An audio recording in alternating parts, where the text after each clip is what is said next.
Hello everyone. तो आज हम पढ़ेंगे lecture number 1.7 of chapter number 1 sets. तो इस लेक्चर में हम सबसेट और पावर सेट इस पे कुछ प्रॉब्लम्स देखेंगे और ये देखेंगे कि उनको कैसे सॉल्व करना है। तो सबसे पहले मैं कुछ रीकैप करा देता हूं जो पिछले लेक्चर में हमने डिस्कस किया था।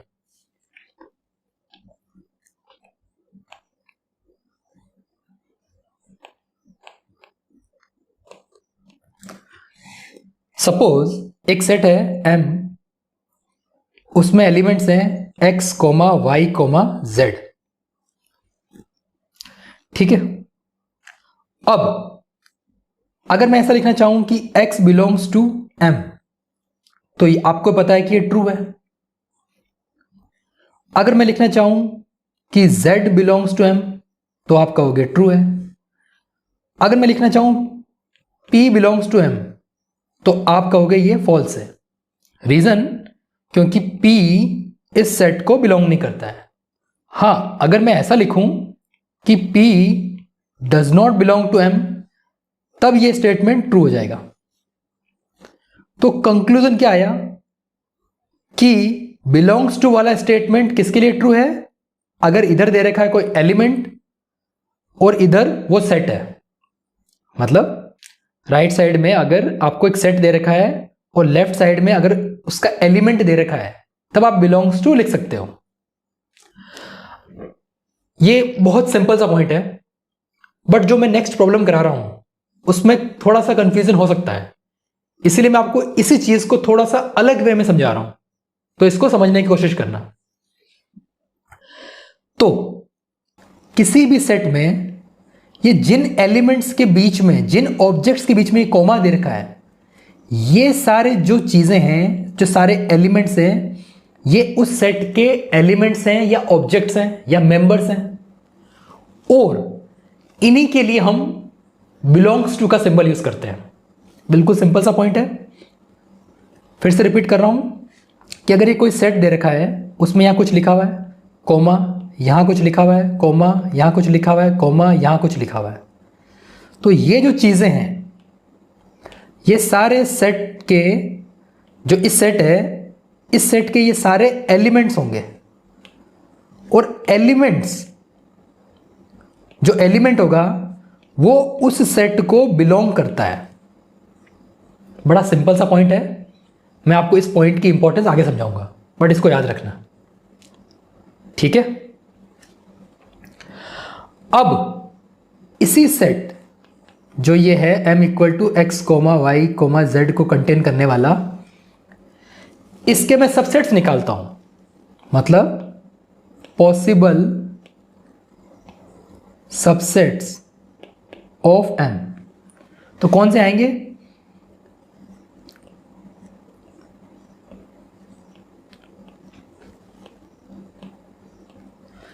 एक तो आएगा 5, क्योंकि null set is the subset of every set, और एक ये खुद आएगा।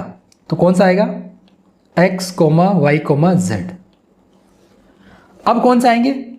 सिंगल एलिमेंट वाला, x लिया मैंने, फिर y लिया, फिर z लिया।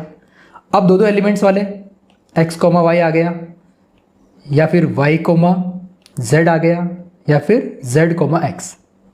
तो ये M के 8 पॉसिबल सबसेट्स है। तो मैं अगर एग्जांपल से समझाना चाहूं तो क्या मैं ऐसे लिख सकता हूं? x, y is subset of M। मैं फिर से रिपीट कर रहा हूं, जैसे मैंने एक एग्जांपल लिखा यहां पर, जैसे ये वाला है, ये सबसेट है किसका? M का। तो इसको मैथमेटिकली कैसे डिनोट करेंगे कि ये चीज M का सबसेट है। अब इसी चीज को मैं आपको एक अलग वे में समझा रहा हूं। किसी भी सेट के आप एलिमेंट्स, चाहे एक या एक से ज्यादा या कुछ भी नहीं, फिर से रिपीट कर रहा हूं, किसी भी सेट के अगर आप एलिमेंट्स उठाते हो और उनको कर्ली ब्रैकेट में बंद कर देते हो, तो जो चीज बन के आती है वो उस गिवन सेट का सबसेट ही होती है। कैसे? ध्यान से देखिए, ये जो x है इस M का एलिमेंट है, y भी एलिमेंट है, z भी एलिमेंट है। मेरा मन किया कि मैंने x को उठाया और y को उठाया। उन दो एलिमेंट्स को उठाने के बाद में अगर मैंने कर्ली ब्रैकेट में बंद कर दिया तो ये जो सेट बन के आता है ये ओरिजिनल सेट का सबसेट होता है। तो मैं फिर से रिपीट कर रहा हूं, मैंने दो पॉइंट्स बोले हैं, बड़े सिंपल से पॉइंट है, बट इनको आपको अलग वे में समझना है। पहला पॉइंट कौन सा है कि जो कोमा से सेपरेटेड चीजें होती है किसी भी सेट के अंदर, वो उस सेट के एलिमेंट्स होते हैं और एलिमेंट सेट को बिलोंग करता है। दूसरा पॉइंट क्या है, आपने कुछ एलिमेंट्स को उठाया और उनको अगर कर्ली ब्रैकेट में बंद कर दिया तो जो नया सेट आया है वो उस गिवन सेट का सबसेट होगा। तो ऐसा लिख सकता हूं मैं कि किसी भी सेट के एलिमेंट, मैं यहां पर ब्रैकेट में एस लिख रहा हूं, इस चीज का मतलब क्या है, एलिमेंट या फिर एलिमेंट्स को उठा के अगर मैं कर्ली ब्रैकेट में बंद कर दूं तो जो नया सेट बन के आएगा वो उस गिवन सेट का सबसेट होगा। ठीक है, अगर मैं लिखना चाहूं नोट पॉइंट की तरह इसी चीज को, तो कैसे लिखेंगे कि एलिमेंट जो है वो गिवन सेट को बिलोंग करता है। ठीक है, ये चीज ट्रू है। दूसरा, अगर एलिमेंट या फिर एलिमेंट्स उनको मैं कर्ली ब्रैकेट में बंद कर दूं तो जो सेट बन के आया है ये गिवन सेट को, यहां मैं गिवन सेट लिख देता हूं, गिवन सेट का सबसेट होगा। ठीक है, इसको आप एक नोट पॉइंट की तरह समझ सकते हो कि जो कोमा से सेपरेटेड ऑब्जेक्ट्स हैं, एलिमेंट्स हैं या फिर मेंबर्स हैं, वो गिवन सेट को बिलोंग करते हैं और उन्हीं को अगर मैंने कर्ली ब्रैकेट में बंद कर दिया तो वो गिवन सेट का सबसेट हो जाते हैं। ठीक है, बड़ा सिंपल सा पॉइंट है। और एक और पॉइंट हमने डिस्कस किया ही था कि ये जो सारे सबसेट्स आए हैं इनको अगर मैं एक सेट में बंद कर दूं तो जो चीज बन के आएगी वो गिवन सेट का पावर सेट होगी। ठीक है, तो अगर मैं लिखना चाहूं गिवन सेट सपोज m है x, y, z, तो इसका पावर सेट क्या हो जाएगा, एक सेट जो इस m के सारे सबसेट्स को कंटेन करता है। तो इस m के सबसेट क्या आएंगे, एक तो फाई आएगा और एक सिंगल x वाला, फिर सिंगल y वाला, सिंगल z वाला, फिर x, y,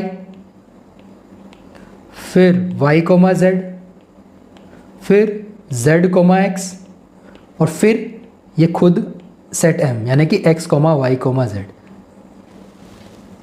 तो ये भी एक सिंपल सा पॉइंट है कि किसी भी गिवन सेट के जितने भी पॉसिबल सबसेट्स हैं अगर उनको आप कर्ली ब्रैकेट में बंद कर देते हो तो जो नया सेट बन के आता है वो उस गिवन सेट का पावर सेट होता है। ठीक है, तीन सिंपल से पॉइंट है। अब इन्हीं पे अपन कुछ प्रॉब्लम्स करते हैं। ठीक है, अब देखिए ये एक प्रॉब्लम दे रखी है जिसमें सेट ए दे रखा है जिसके अंदर 1, 2, 3 ये 3 एलिमेंट्स हैं। तो इसका पावर सेट क्या होगा, ये जितने भी पॉसिबल सबसेट्स हैं इनको कर्ली ब्रैकेट में बंद कर दिया तो ये सेट ए का पावर सेट भी आपको क्वेश्चन में दे रखा है। अब आपको ये जो आगे कुछ स्टेटमेंट्स दे रखे हैं इनमें से कौन से ट्रू हैं कौन से फॉल्स हैं आपको ये बताना है। तो आप इनको नोट डाउन कर सकते हो और खुद ट्राई कर सकते हो। 15 तो ये हैं, देन 16 से 31 तक और है।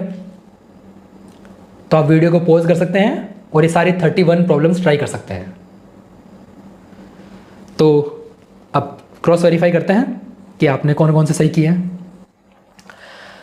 तो देखिए अभी जो मैंने पॉइंट्स डिस्कस किए हैं उन्हीं को यूज करके मैं इन 31 स्टेटमेंट्स के बारे में कमेंट करूंगा कि कौन से ट्रू हैं और कौन से फॉल्स हैं।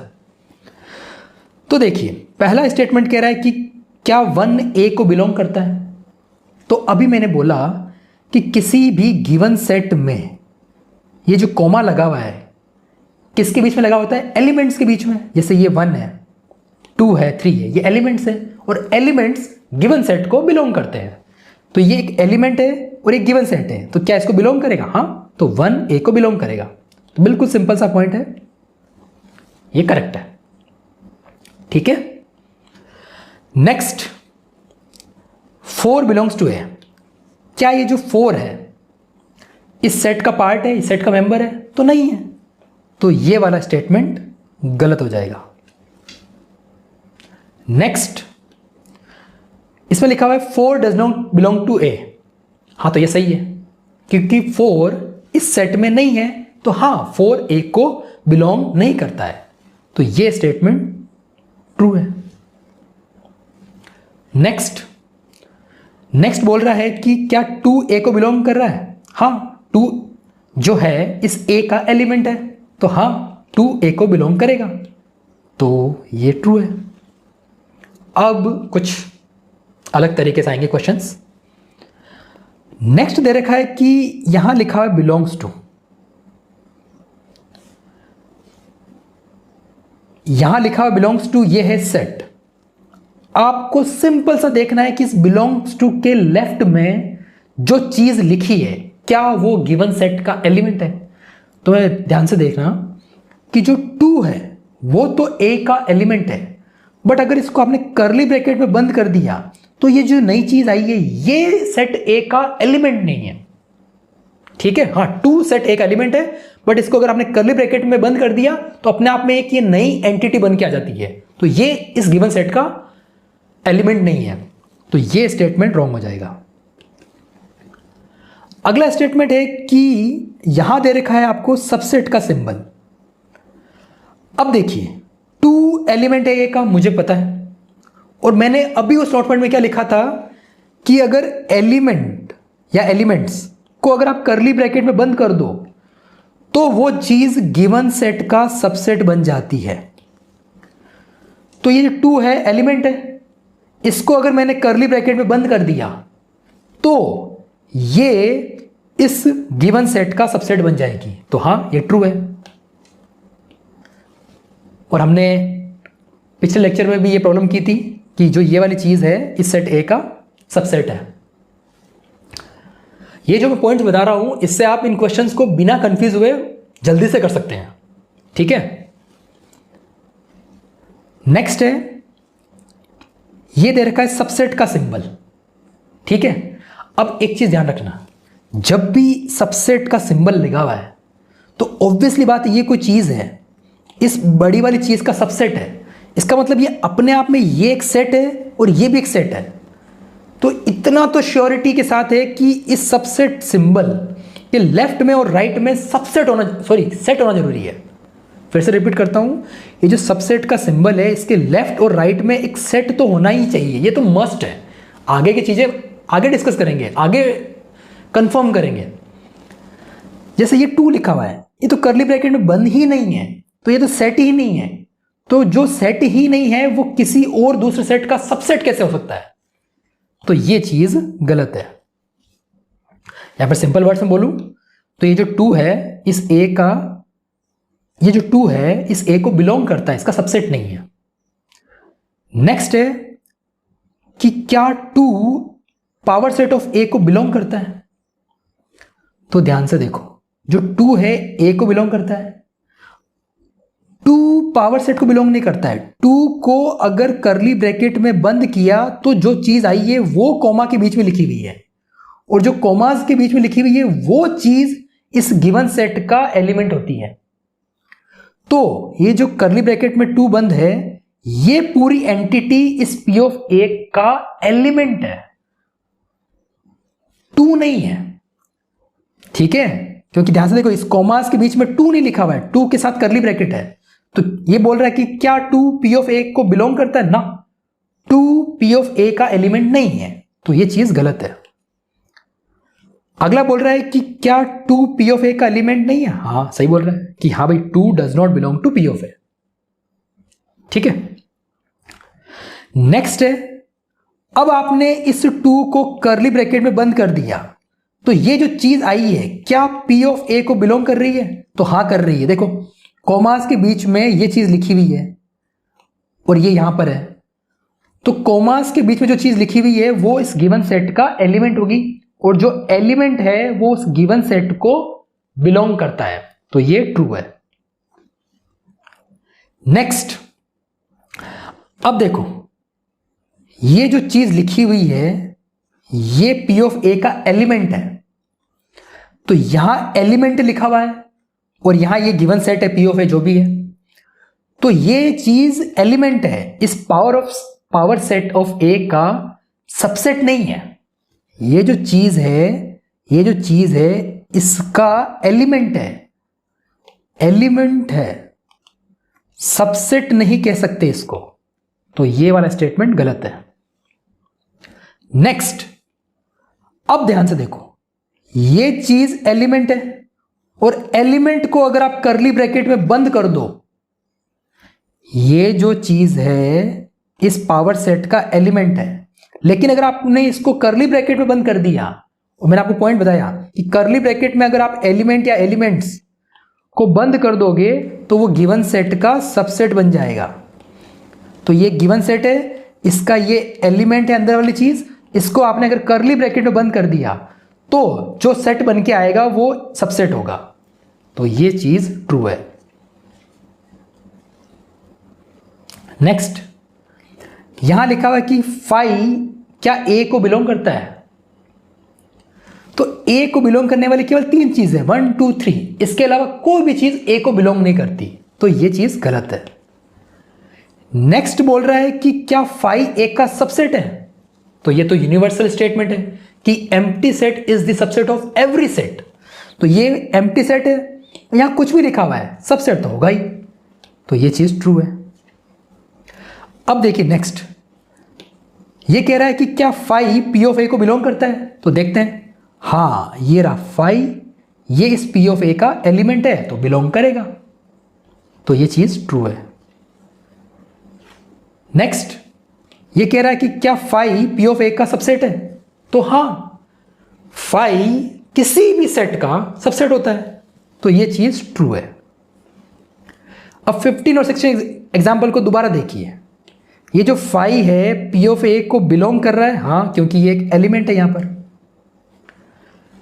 क्या फाई P ऑफ A का सबसेट है, तो हाँ क्योंकि फाई तो हर एक सेट का सबसेट होता है, तो ये दोनों ही स्टेटमेंट ट्रू है, तो इन पे आप स्टार मार्क कर सकते हो।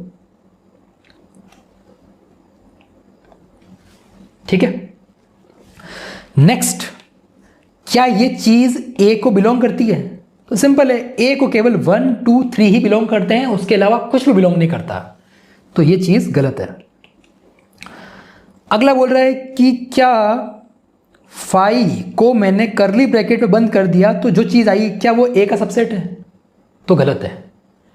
A के सबसेट कौन कौन से हैं, सबसेट्स ऑफ A, ये मैंने जो लिखे थे 8, एक फाई, और लास्ट में आएगा 1 2 3, और ये बीच में हमने लिखा ही था अभी। तो ध्यान से देखो, फाई जो है वो A का सबसेट है, फाई जो है वो A का सबसेट है, लेकिन अगर आपने इसको कर्ली ब्रैकेट में बंद कर दिया तो जो चीज आएगी वो अपने आप में एक नया सेट होगा, उसको A का सबसेट नहीं कह सकते, तो ये चीज गलत है। नेक्स्ट, अब कह रहा है कि फाई को अगर आपने कर्ली ब्रैकेट में बंद कर दिया तो क्या ये पावर सेट ऑफ A को बिलोंग करेगा, तो ये भी गलत है। ध्यान से देखिए, ये फाई P ऑफ A का एलिमेंट है, बट अगर आपने इस फाई को कर्ली ब्रैकेट में बंद कर दिया तो ये P ऑफ A का एलिमेंट नहीं रह पाएगा, तो ये चीज गलत है। नेक्स्ट, इस फाई को आपने कर्ली ब्रैकेट में बंद कर दिया तो जो चीज आई क्या वो पावर सेट का सबसेट है, सोचिए आराम से। तो अभी मैंने एक नोट पॉइंट बोला था कि कोई भी एलिमेंट या एलिमेंट्स उनको कर्ली ब्रैकेट में बंद कर दो तो वो गिवन सेट का सबसेट बन जाता है। Suppose P of A given set है, इसका एक एलिमेंट है phi, P of A given set है, इसका एक एलिमेंट है फाई, ये रहा फाई एलिमेंट है, इसको आपने अगर कर्ली ब्रैकेट में बंद कर दिया तो ये जो चीज बन के आएगी ये इस given set P of A का सबसेट हो जाएगी। ठीक, तो ये करेक्ट हो गया। नेक्स्ट कह रहा है कि ये 1,2 को कर्ली ब्रैकेट में बंद किया तो जो चीज आई क्या वो ए को बिलोंग कर रही है?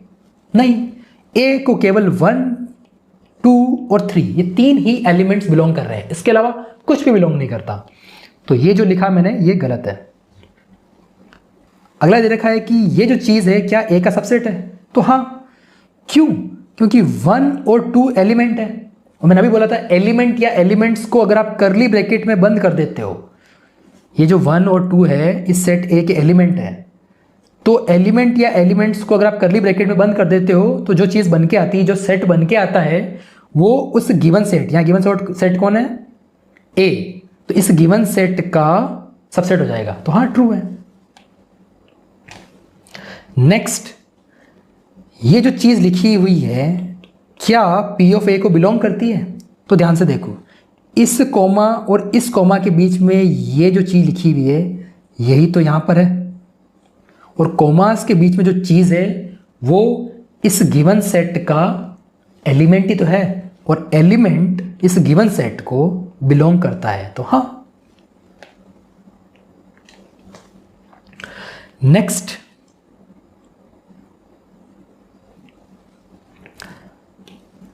वन कॉमा 2 ये जो लिखा आपने क्या ये पी ऑफ ए का सबसेट है? तो ध्यान से देखो, ये जो चीज़ है कॉमास के बीच में लिखी हुई है ये इस गिवन सेट पी ऑफ ए का एलिमेंट है, सबसेट नहीं है। और ये कह रहा है क्या सबसेट है? सबसेट नहीं है, एलिमेंट है। तो ये चीज़ गलत हो जाएगी।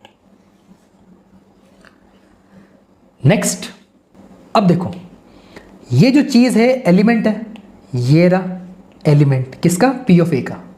उस एलिमेंट को अगर आपने कर्ली ब्रैकेट में बंद कर दिया तो जो सेट बन के आएगा वो इस गिवन सेट पी ऑफ ए का सबसेट होगा। तो हाँ, सही है। ये जो एलिमेंट है इसको कर्ली ब्रैकेट में बंद कर दिया तो जो सेट बन के आएगा वो इस पी ऑफ ए का सबसेट होगा। तो हाँ, सही है। नेक्स्ट, ये दे रखा है कि ये जो चीज़ दे रखी है क्या ए को बिलोंग करती है? तो नहीं, ए को केवल 1, 2 और 3 ये 3 चीज़ें बिलोंग करती है, इसके अलावा कुछ भी लिखो बिलोंग नहीं करता है। तो ये गलत है। अगला बोल रहा है कि ये एक नल सेट है, क्या ये सेट ए का सबसेट है? तो हाँ, ट्रू है। Null set is subset of every set. तो ये ट्रू है। नेक्स्ट, ये जो चीज है क्या इस पी ऑफ ए को बिलोंग करता है? तो इसको अगर मैं अदर फॉर्म में लिखना चाहूं तो कैसे लिखूंगा? ये मैंने बनाया कर्ली ब्रैकेट, अंदर मुझे दे रखा है, अंदर मुझे ये दे रखा है नल सेट। तो कंफ्यूजन से बचने के लिए मैं इसको 5 से रिप्लेस कर देता हूं। तो मैं लिख देता हूं 5। अब मैं इस पे डिस्कस करता हूं कि ये ट्रू है कि नहीं है। ठीक है, मैंने इसको सिंप्लीफाई करके ऐसे लिख दिया। अब देखो, ये जो 5 है ये इस पी ऑफ ए का एलिमेंट है, तो 5 तो पी ऑफ ए को बिलोंग करता है, बट इस 5 को अगर आप कर्ली ब्रैकेट में बंद कर दोगे तो ये अपने आप में एक नई चीज बन के आ जाएगी, वो पी ऑफ ए का एलिमेंट नहीं रह पाएगी। तो ये स्टेटमेंट गलत हो जाएगा। नेक्स्ट, अगर इसको भी मैं सिंप्लीफाई करूं तो मैं ऐसे लिख सकता हूं, और ये सबसेट पी ऑफ ए। अब देखो, ये जो 5 है इस पी ऑफ ए का एलिमेंट है, ये जो 5 है इस पी ऑफ ए का एलिमेंट है, और एलिमेंट को अगर आप कर्ली ब्रैकेट में बंद कर दोगे तो जो नया सेट बन के आएगा वो इस गिवन सेट का सबसेट हो जाएगा। तो हां, ये स्टेटमेंट ट्रू है। नेक्स्ट, अब इसी को मैं सिंप्लीफाई कर सकता हूं, इसको लिख सकता हूं मैं 5, इस नल सेट को मैंने 5 लिख दिया, बिलोंग्स टू पी ऑफ ए। तो चेक करना है, तो सिंपल सा है, ये 5 इस पी ऑफ ए को बिलोंग करता है? तो हाँ, करता है। नेक्स्ट को अपन डायरेक्ट भी कर सकते हैं। ये लिख रखा है नल सेट और ये लिखा हुआ पी ऑफ ए, क्या नल सेट पी ऑफ ए का सबसेट है? तो हाँ, नल सेट तो हर एक सेट का सबसेट होता है। तो ये स्टेटमेंट ट्रू है। तो इन 31 प्रॉब्लम्स को आप दोबारा खुद से ट्राई कीजिए। अगर आप इनके सारे आंसर खुद सही निकाल पाते हो तो इसका मतलब आपके subset, power set, belongs to, ये सारे जो कॉन्सेप्ट्स हैं वो एकदम क्लियर है। अब एक नेक्स्ट प्रॉब्लम देखते हैं।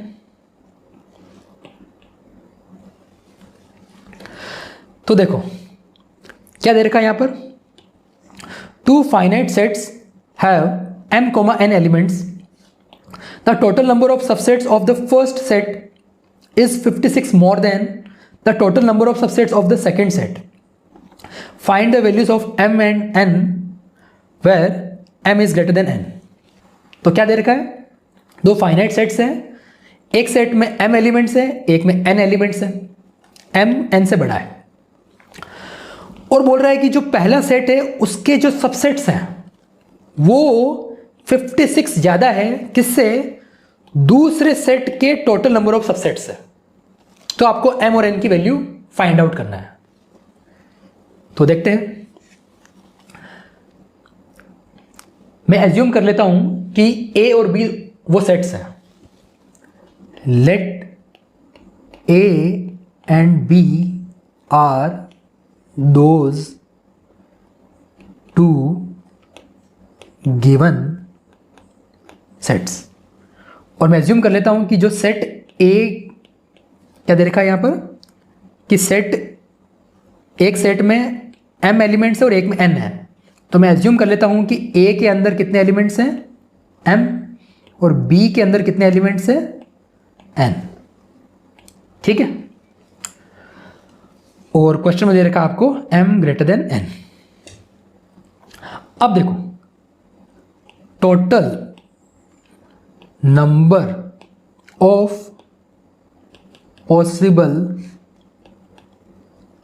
Subsets of A is equal to क्या हो जाएगा, 2 raise to the power m।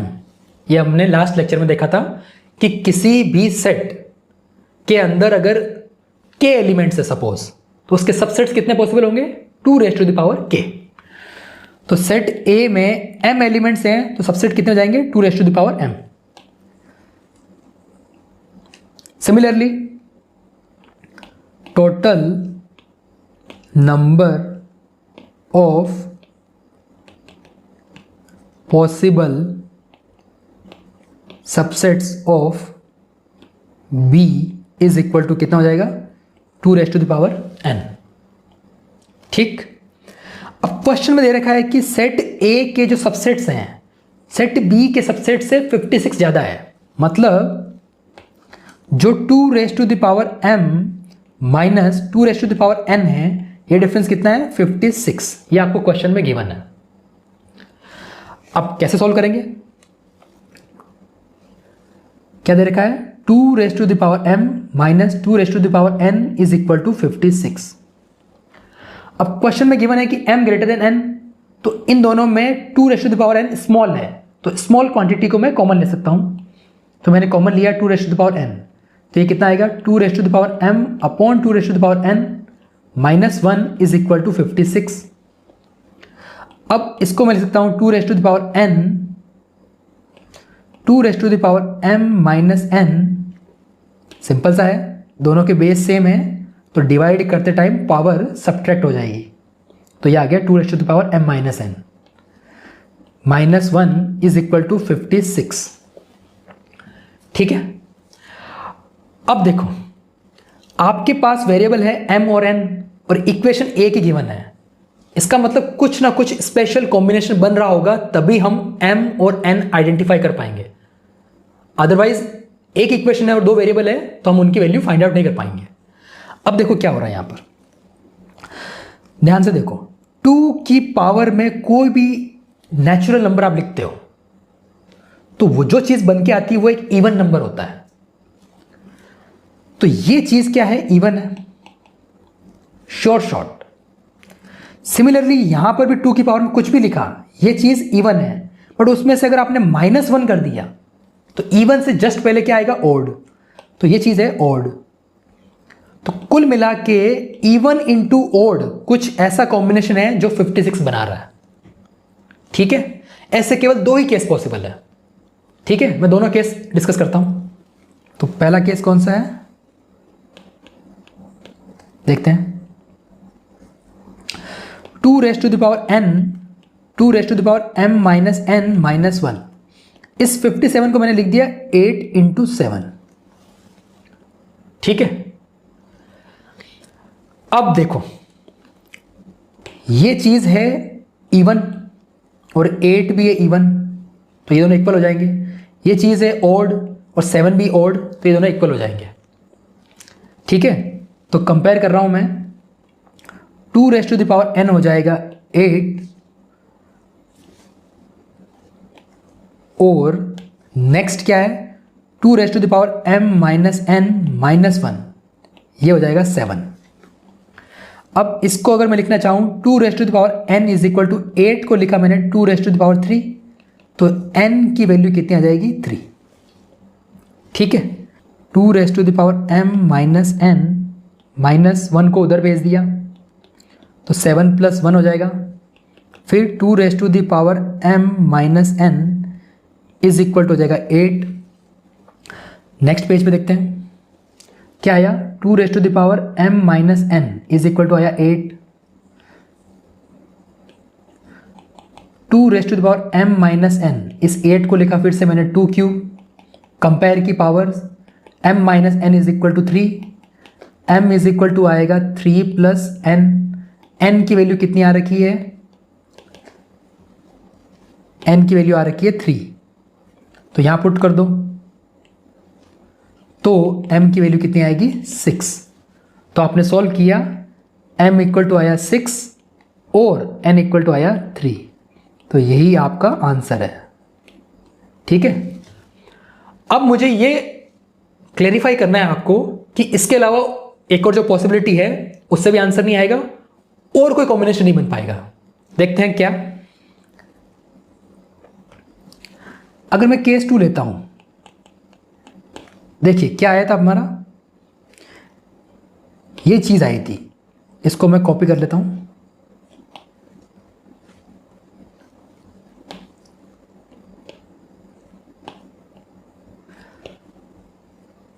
अब मैं फिर से आपको एक बार वो कॉन्सेप्ट रिपीट कर देता हूं कि 2 की पावर में कुछ नेचुरल नंबर है तो ये चीज इवन होगी, 2 की पावर में कुछ नेचुरल नंबर है तो ये चीज भी इवन होगी, उसमें से -1 कर दिया तो ऑड हो जाएगी, तो ये पूरा जो ब्रैकेट में लिखा हुआ है ये ऑड है, तो इवन इंटू ऑड का कॉम्बिनेशन ही 56 बनाएगा, ये तो श्योर है। इवन इंटू ऑड बनाना है। अब देखो एक पॉसिबिलिटी अगर मैं ये ले लूं कि मैं इस तरीके से लिख दूं 56 इंटू 1, तो हाँ ये इवन है ये ऑड है। अब मैं कंपेयर करता हूं कि 2 raise to the power n जो कि इवन है उसको 56 से कंपेयर किया और यहां जो बच गया 2 raise to the power m minus n minus 1 इसको 1 से कंपेयर किया, तो क्या 2 की पावर में कोई नेचुरल नंबर कुछ भी लगा लो आप, चाहे 3 4 5 6, क्या कभी 56 बन पाएगा? तो ये चीज पॉसिबल नहीं है क्योंकि n नेचुरल नंबर है, तो यहां से कोई सॉल्यूशन नहीं आएगा। जब n ही नहीं आएगा आपके पास तो m कहां से आएगा, तो ये चीज भी ट्रू नहीं होगी। तो केस 2 से कोई सॉल्यूशन नहीं आया, ठीक। अब कोई कहे कि सर हम 56 को ऐसे लिख दें, सपोज कि 4 इंटू 14 लिख दें, तो अब आप कोई भी कॉम्बिनेशन बनाओ दोनों इवन बनेंगे, लेकिन दोनों इवन नहीं बन सकते क्योंकि ये तो श्योर है कि एक इवन और एक ओड का मल्टीपल ही 56 बनेगा इस क्वेश्चन में, ठीक है। और कुछ भी आप कॉम्बिनेशन बैठाओगे, जैसे स्टार्टिंग में 8 इंटू 7 था, अब 7 प्राइम नंबर है, अब यहां से कुछ आप इधर भेजोगे, जैसे मैंने इसको यहां 4 कर दिया, 2 को उधर भेज दिया, तो 2 इंटू 7 14, तो ये दोनों इवन बन जाएंगे। तो जब जब यहां से 2 निकल के इधर जाएगा, मतलब सपोज मैंने 2 इंटू 28 कर दिया, तब भी दोनों इवन बन जाएंगे।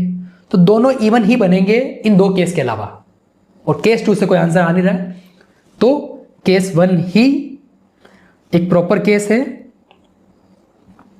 तो केस 1 से ही आपको प्रॉपर रिजल्ट आएगा, m equal to 6 n equal to 3, यही आपका आंसर हो जाएगा। नेक्स्ट प्रॉब्लम है, इसमें दे रखा है कि अगर फाई एम्प्टी सेट है तो आपको ये 5 चीज़ें फाइंड आउट करनी है। पहली प्रॉब्लम क्या है, एन ऑफ फाई क्या है, देखते हैं।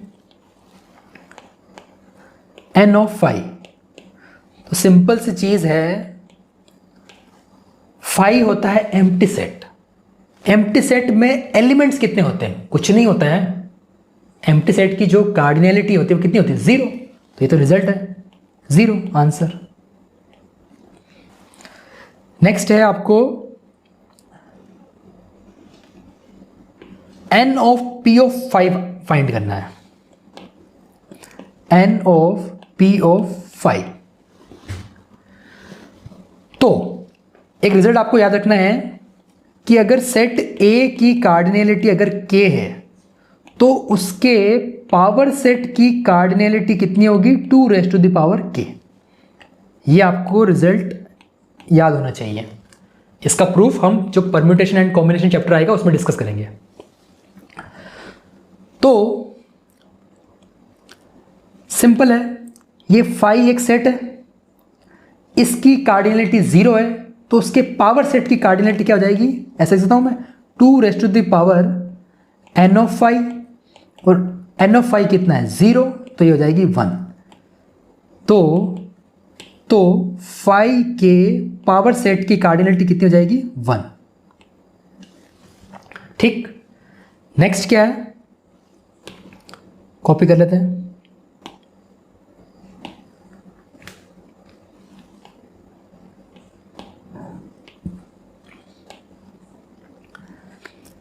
अब ये आइडेंटिफाई करना है। तो मैंने आपको लास्ट लेक्चर में इस तरीके से जो कोई एक्सप्रेशन आता है उसका रिजल्ट अगर फाइंड आउट करना है तो इसका एक तरीका बताया कि आपको ये देखना है कि पी कितनी बार आया है वो लिख दो, और उसकी पावर में लास्ट में जो यहां ब्रैकेट में दे रखा है सेट, उसकी कार्डिनैलिटी लिख दो। कैसे, पी आया है यहां पर 1 2 3 4 टाइम्स, तो आप क्या लिखोगे, 1 2 3 4 टाइम्स 2 लिख दिया, और सबसे लास्ट में गिवन सेट की कार्डिनैलिटी आ जाएगी।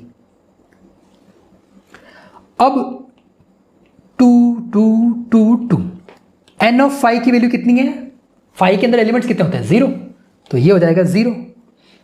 और मैंने आपको लास्ट लेक्चर में बोला था कि ऐसे एक्सप्रेशन को आपको टॉप से बॉटम की तरफ आना है सॉल्व करते हुए। तो सॉल्व करूंगा तो कितना आएगा, 2 2 2, इसकी वैल्यू कितनी है, 2 रेज़ टू द पावर 0 की 1, तो ये हो जाएगा 1। फिर से आना है top to bottom, 2 raise to the power 1 कितना होगा, 2, तो ये हो जाएगा 2। फिर इसको सॉल्व करना है, तो इसकी वैल्यू कितनी आएगी, 2 का स्क्वायर 4, तो इसको लिख सकता हूं मैं 4। फिर 2 की पावर 4 की वैल्यू कितनी होगी, 16, तो ये आपका आंसर हो जाएगा 16। तो इस प्रॉब्लम में आपको पी ऑफ फाई आइडेंटिफाई करना है। किसी भी सेट का पावर सेट निकालना हो तो आप सबसे पहले उस सेट के जितने भी पॉसिबल सबसेट है वो आइडेंटिफाई करो, फिर उनको कर्ली ब्रैकेट में बंद कर दो, तो आपका आंसर आ जाएगा। तो सबसे पहले मैं ये देखता हूं कि फाई के सबसेट्स कितने हैं। देखो ध्यान से, एन ऑफ फाई जो है वो कितना होता है, 0, कि फाई में कोई एलिमेंट नहीं है, क्योंकि फाई क्या होता है, फाई होता है ये एम्प्टी सेट, तो इसकी कार्डिनैलिटी कितनी होगी, 0। तो total number of possible subsets of phi क्या हो जाएगा, 2 रेज़ टू द पावर इसकी कार्डिनैलिटी, तो यह जाएगा 2 raise to the power 0 equal to 1। मतलब फाई का एक ही सबसेट पॉसिबल है, और सबसेट ऑफ फाई क्या हो जाएगा, खुद फाई ही हो जाएगा। इसको मैंने आपको लास्ट लेक्चर में भी एक्सप्लेन किया था कि जो फाई है एम्प्टी सेट है, तो एम्प्टी सेट का सबसेट एम्प्टी सेट ही हो जाएगा, क्योंकि एक यूनिवर्सल रिजल्ट है कि empty set is the subset of every set, ऐसे समझ लो, या फिर every set is subset of itself, दोनों ही तरीके समझ लो। एक ही चीज आएगी कि भाई जो ये फाई है इसका सबसेट जो है वो फाई ही आएगा। अब मुझे इसका पावर सेट निकालना है, किसी भी सेट का पावर सेट निकालना है तो उसके जितने भी सबसेट पॉसिबल है उनको आप कर्ली ब्रैकेट में बंद कर दो। तो मैंने क्या किया, एक कर्ली ब्रैकेट बनाया और इस फाई के जो सबसेट पॉसिबल है क्या है, एक ही है, तो इसको कर्ली ब्रैकेट में बंद कर दो। तो ये जो चीज़ आएगी ये आ जाएगी पावर सेट ऑफ फाई। ठीक है, तो ये आपका आंसर। तो मुझे इस प्रॉब्लम में पी ऑफ फाई का पावर सेट आइडेंटिफाई करना है। पी ऑफ फाई अभी क्या आया था, देखो पी ऑफ फाई ये आया था, पी ऑफ फाई जो है वो आया था कर्ली ब्रैकेट और फाई। ठीक, अब इसका भी पावर सेट आइडेंटिफाई करना है, इसका भी पावर सेट आइडेंटिफाई करना है। तो सबसे पहले मैं ये आइडेंटिफाई करता हूं कि total number of possible subsets of P of phi वो कितना होगा, किसी भी सेट के पॉसिबल नंबर ऑफ सबसेट्स क्या होता है, 2⁻⁴ उस सेट की कार्डिनलिटी। तो पी ऑफ फाई के सबसेट कितने पॉसिबल है, क्या आएगा 2⁻n ऑफ ये पी ऑफ फाई। अब पी ऑफ फाई के अंदर एलिमेंट्स कितने हैं, ये रहा पी ऑफ फाई, ये रहा कर्ली ब्रैकेट, इसमें एलिमेंट कितना है, एक ही एलिमेंट है, तो यहां आ जाएगा 1, तो ये हो जाएगा 2। ठीक, तो इसका मतलब पी ऑफ फाई के पॉसिबल सबसेट कितने आएंगे, 2। कौन कौन से होंगे देख लेते हैं। Possible subsets of P of phi 2 आएंगे। कौन कौन से होंगे, एक तो एम्प्टी सेट, क्योंकि empty set is the subset of every set, और एक ये खुद मतलब ये चीज। तो इस पी ऑफ फाई के ये 2 सबसेट पॉसिबल है। अब इस पी ऑफ फाई का पावर सेट निकालना है। पी ऑफ फाई जो है इसका पावर सेट निकालना है, तो कैसे निकालेंगे, यहां कर्ली ब्रैकेट बनाया और इस पी ऑफ फाई के जितने भी सबसेट पॉसिबल है उनको यहां डाल दो। तो ये कौन कौन से आएंगे, फाई आ जाएगा और ये आ जाएगा। ठीक, तो ये आपका हो जाएगा आंसर। तो इस लेक्चर में इतना ही। अगर आपको कोई डाउट है, क्वेरी है, तो आप कमेंट बॉक्स में पुट कर सकते हैं, मैं उनका जितना जल्दी हो सके रिप्लाई करूंगा। थैंक यू सो मच, मिलते हैं नेक्स्ट लेक्चर में।